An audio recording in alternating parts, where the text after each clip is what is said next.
Everything began once again with a thick fog. That evening, a heavy rainstorm was approaching, and David's family decided to spend the night in the basement. By the next morning, their home was in disarray, with not only property damage but also water and power outages. At that moment, they noticed a dense fog rolling in from the distance. David didn't think much of it and headed to town with his neighbor Noah to buy some repair tools. On their way, they saw military personnel rushing toward the fog. When they arrived at the supermarket, it was packed with people. While waiting in line to check out, 3 soldiers suddenly burst in, followed closely by a frantic-looking military policeman. He hurriedly informed the soldiers that their leave was being cut short due to an emergency. Just as he left, police cars and fire trucks raced past outside, sending everyone into a panic, completely unaware of what was happening. Suddenly, alarms blared outside, and the suffocating fog closed in. Then, they saw an elderly man, bloodied and panicked, running toward the supermarket. He shouted that something was in the fog and that someone had already been taken. He urged everyone to lock the doors. However, some people scoffed at his warning and insisted on returning to their cars. Meanwhile, the entire town was quickly engulfed by the thick fog,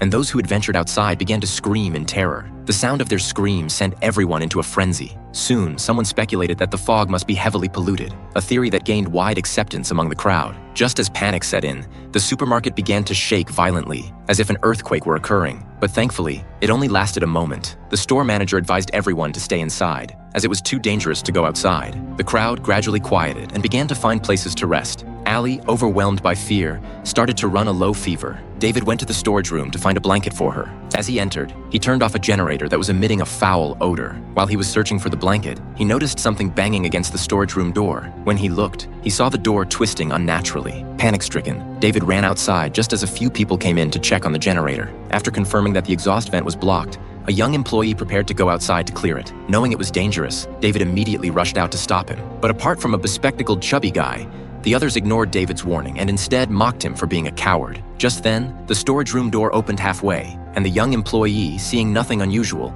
turned back to continue taunting David. At that moment, everyone's expression changed as a spiny tentacle shot in and grabbed the employee, dragging him outside. Seeing this, David rushed forward to grab the employee.